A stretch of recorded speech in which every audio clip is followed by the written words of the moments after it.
ते लागले की नाही, जगले की नाही, त्याचं काय. तर तो दॅट इज ॲब्सोल्युटली एसेन्शियल. आणि आपला हा अग्रीमेंटमध्ये पण it is one of the major things की मॉनिटरिंग आणि मेंटेनन्सचं प्रोसिजर काय असलं पाहिजे, कसं केलं पाहिजे, डेटा कसं कलेक्ट करायचं आहे. त्याच्यात एक तर ॲप बेस्ड आम्ही एक डेव्हलप केलेलं आहे मॉडेल, आणि त्याला how do we make it work across the district so that district collectors, municipal commissioners etcetera can have a dashboard that can show them इतके झाड लावले, त्याच्यातनं किती वाचले, किती मोठे झाले, कोणत्या प्रकारचे प्लांटेशन सक्सेसफुल झाले, कोणत्या प्रकारचे नाही सक्सेसफुल झाले, वगैरे वगैरे. So it will be a real time monitoring mechanism which is something that we are developing for under this, because हे झाडं लावणं सोपं आहे, सगळ्यांना माहिती आहे. झाडं जागवणं आणि to get them to flourish तो गरजेचा आहे, आणि that is the critical thing which will only happen if we monitor and maintain, and for that we need to collect data and have a process, and that's what we're also working on. अतिशय चांगलं नताशाजींनी आपल्याला explain केलं की नेमकं काय केलं पाहिजे, आणि मला असं वाटतं की याचा आपण सगळ्यांनीच विचार करूया. पण याच्यासाठी मास मुवमेंट करण्यासाठी तुमच्या डोक्यामध्ये काय कल्पना आहे की कशा तुम्ही लोकांना प्रवृत्त करणार, सरकारला काय सूचना करायला सांगणार, सरकार हे पैसे तुमच्याकडे देणार आहे का सरकारी एजन्सीकडनं देणार आहे?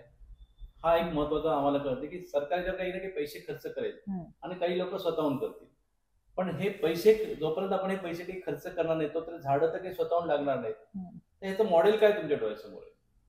काही लोकांनी स्वतः करणं अपेक्षित आहे का सरकारने काही खर्च करणं अपेक्षित आहे? हो, तर सरकार एनिवे खर्च करतील, हे सगळे स्कीम्स ऑलरेडी आहे.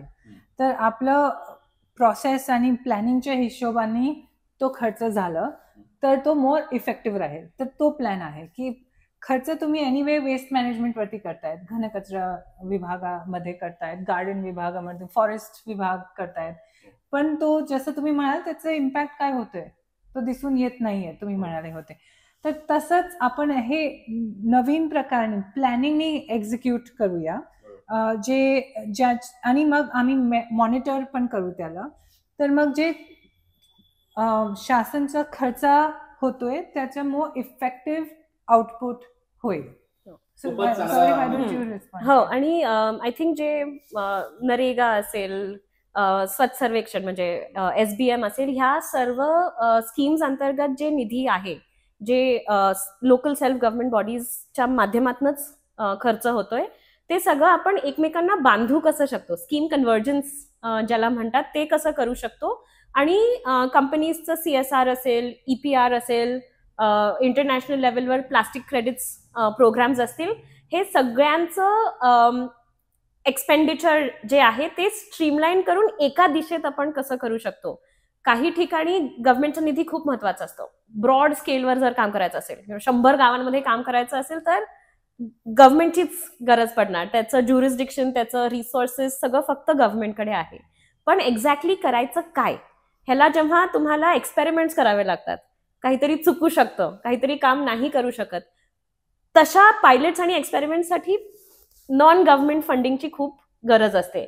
की मग आपण 3-4 पायलट्स करून जर आपण सिद्ध करू शकलो की हे 2 गोष्टी सगळ्यात इफेक्टिव्ह आहेत ग्रीन कव्हरसाठी, तर त्या स्केल करणं हे गव्हर्नमेंट खूप उत्तम प्रकाराने करू शकतो. म्हणून प्रायव्हेट, गव्हर्नमेंट स्कीम्स, प्रोग्राम्स हे सगळं स्ट्रीमलाईन करून एका दिशेत कसं जाऊ शकतो, हे पॉइंट आहे. आणि तुमचा प्रश्न खर्च कोण कोणाला पेमेंट करणारे वगैरे, this is a blended finance model, आणि that's what we are trying to demonstrate, like what Gauri said. How can different sources of money be brought in to create impact together? The government's funds will go into actual implementation only on ground. JCBs, pokelanes, fuel, तो खर्च तिथे होईल. आणि for R&D, for design different kind of plastic traps, for technology in what should be done, this app, that's where we're looking at private sources of funding. So whether it's philanthropy or plastic credits, carbon credits, clean development mechanisms, all of those will also be converged. खूप छान मुद्दा आता गौरी आणि नताशाने सांगितला की बहुतांशी खर्च शासनाच्या पद्धतीनेच करणार आहे. पण फक्त शासनाने खर्च करून चालणार नाही, तर जगातल्या सगळ्या ग्लोबल वॉर्मिंगच्या विरुद्ध लढणाऱ्या संघर्ष योद्ध्यांनी आपापल्या पद्धतीने त्याच्यामध्ये आपला खर्च केला पाहिजे. कुठल्याही झाड लावण्यासाठी सगळ्यात चांगली पहिली गरज असते ती म्हणजे जमिनीची. पण झाड काय हवेत नाही येऊ शकत, जमिनीवरच येतं. तर ज्याच्या मालकीची जमीन आहे त्यांनी आपल्याकडचं ग्रीन कव्हर कसं जास्तीत जास्त वाढवता येईल ह्याविषयी विचार केला पाहिजे, हा त्यांनी अतिशय चांगला मुद्दा सांगितला. तेव्हा सरकारची जमीन म्हणजेच नदी नाल्यांच्या शेजारच्या जमिनी, ग्राउंड्स, ग्रामीण भागात असलेले डोंगर, फॉरेस्टची खूप मोठी लँड आहे की जिथे एकही झाड नसतं पण नावाला फॉरेस्ट असते, अशी शेकडो एकर जमीन आपल्या मराठवाड्यात पडली आहे. तर तिथं झाडं होती पण ती झाडं तोडली गेली. त्याचबरोबर वेगवेगळ्या कंपन्यांच्याकडे खूप जागा रिकाम्या असतात, शाळेमध्ये, खाजगी शाळांमध्ये जागा रिकाम्या असतात, एखाद्याच्या शेतामध्ये कदाचित त्याला नापिकी झाल्यामुळं ते शेत तसंच पडलेलं आहे, तिथं पण जागा रिकामी असते.